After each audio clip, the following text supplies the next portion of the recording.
Tomlin was trying to tell everybody, listen, we are seriously not overlooking the Jacksonville Jaguars. This isn't the Big Ten and the MAC. This is the National Football League. Next thing you know, it's 27-3. Mike Tomlin going right back at it. The stump speech, 10-0 against the fading Ravens, but you'd never know it from Mike T. You know, we're desperate too. We're all desperate to win this week. I'd imagine they view us in the same way, or I'd imagine it would behoove them to do so. That's our attitude each and every week. We respect everyone and respect the level of desperation that everyone has and the urgency that everyone has, and we step into the stadium ready to match it. So those are the words of Mike Tomlin. Key, Jay, you're in a point now where they're undefeated. There have been many other teams that have hit the 13-0 mark and said the goal is winning the Super Bowl, resting starters. We've clinched the 1 seed. Clearly, at this point, Kansas City is breathing down Pittsburgh's neck. It's just a 1-game difference between the two.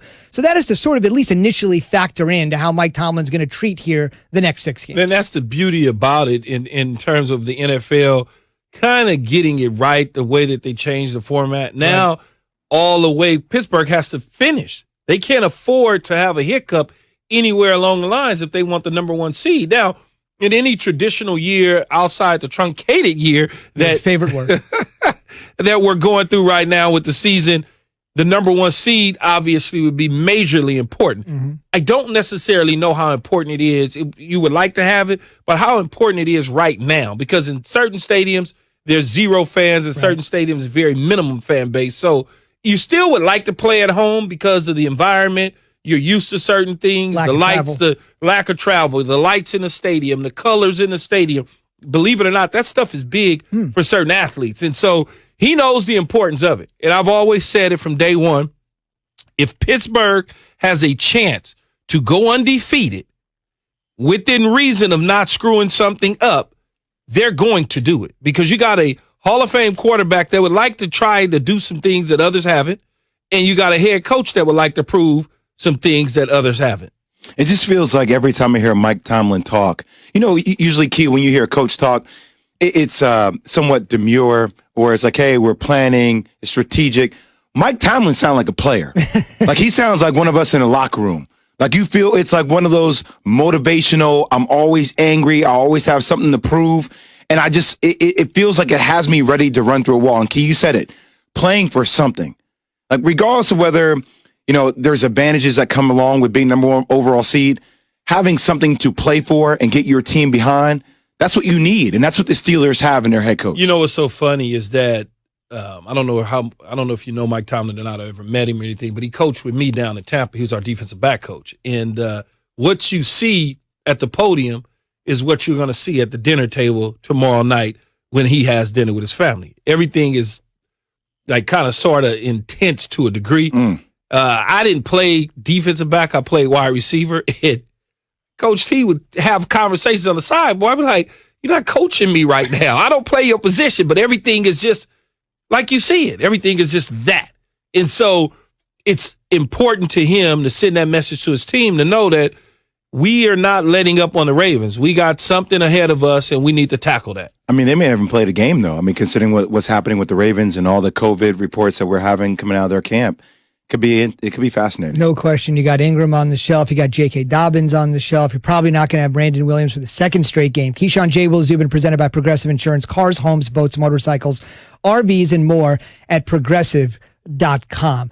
Let me ask you this. Take me inside the mind of a player. Tony Dungy, who has been on the show a couple of different times, the Hall of Fame coach. He had an opportunity for perfection, opted against it.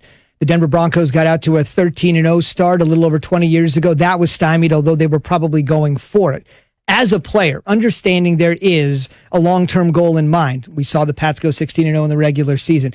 As a player, understanding one goal comes before the other, 16-0 first possible Super Bowl, is there something about you that says, do you know the list of people that have participated in an undefeated regular season? Yes, the final goal is a Lombardi, but if we can get there with those 72 Dolphins that were perfect, those Pats, is there something there inside the mind of a player that says, I know there's an ultimate goal, but man, this would be so special, Coach, if we could do this? Well, I would say within reason, right? It depends on what your head coach's mindset is on top of what's going on around the team. Do we need to rest the team? Who's hurt? Who's nicked up? Who's banged up? is our second string quarterback, Mason Rudolph, Duck Hodges, are they capable of winning that 15th, 16th game for us? And we can rest up Ben. Will it hurt us if Kansas City all of a sudden loses another game or two more games and wind up being in another situation where we got 2 to 3 games up on them? Maybe we rest our guys, and then if we get it, we get it. But the fact that we're in this pandemic and this season is the way it is, we've got to continue to move forward. It's all different circumstances. I go back to the New England Patriots when they decided to go for 16-0. I was at the game when they went undefeated and they hung whatever they hung up on the Giants. Giants. Yeah, I was at that game. Thanks. I was there in the stands, in the stands watching the game. Their mission was different.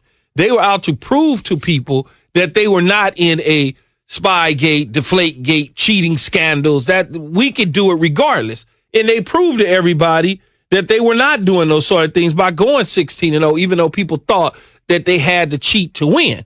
So every situation is a little different. I mean, that's just what it is. Records were on the line. Moss 20-something touchdowns, Tom Brady. I mean, it was just a different situation. And I think for Pittsburgh, like I said, you got a guy like Ben Roethlisberger. I'm sure he would like to go 16-0. And I'm sure Coach Tomlin would like to go 16-0 within reason, as long as everybody can stay healthy. I mean, depending upon what happens with the Chiefs, you're exactly right. If it comes down to the wire, your last 2 games are against the Colts and then the Browns. I mean, the Colts have that formidable defense, and the Browns are going to have to pound it out, and Bud Dupree and company have to do their thing with that defensive line to stop the running game of Cleveland.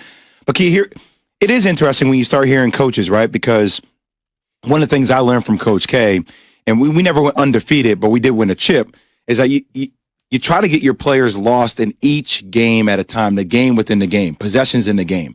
And I do feel like ultimately the one thing that we just talked about Mike Tomlin being so good at motivating his players, it does feel like this team wants to prove something different. Now, whether that leads to, because this is situational, right, them being 15-0 if this game gets canceled, it's one thing. But ultimately, you do feel like they're playing for something, I know this is a cliche that we say, bigger than themselves, though, right? Doesn't it feel like there's something to prove with the Steelers? The whole year, everybody in all the ranking, the Chiefs are better. It just feels like they're underrated, even though they're undefeated. Well, their style is underrated. It's the style. When you have, it's almost like anything, right? You got one car, I got another car. We get into the same place.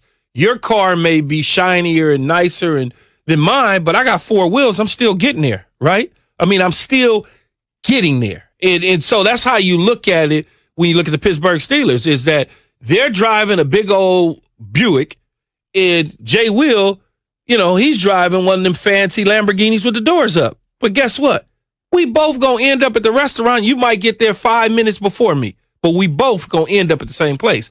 That's why you think about it that way. Evan, thank you for correcting me. I'm wearing the Duke jacket, and I meant to say cliche, but I say cachet. I just let it go off the Pluto. But Evan likes to send jabs from the, that's cool. I respect it. I said the same thing in my mind. I got cachet, and that was a cliche. I said the same thing. I'm not worried about the guy from Duke. I think he's smart enough to know that I meant to say he botched the word. We all do it here and there. Indeed, no problem. Somebody on Twitter will remind you, though. Trust me. Just look at your timeline here soon. Indeed, they're a sponsor. Yes. Way to tie that together.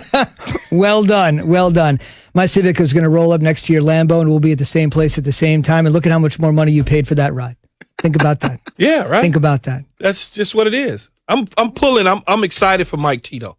He gets to his chance to get to his 3rd Super Bowl, because even 2 years ago, there was a lot of questions about what type of coach was he. There were people out there that were talking about he's nothing but a rah-rah guy. He's not even a coach. It's just crazy. But I'm glad to see that he is doing what he's doing. And his quarterback said, I want multiple more Lombardis. I got multiples. I want multiple more. Still to come, why the most interesting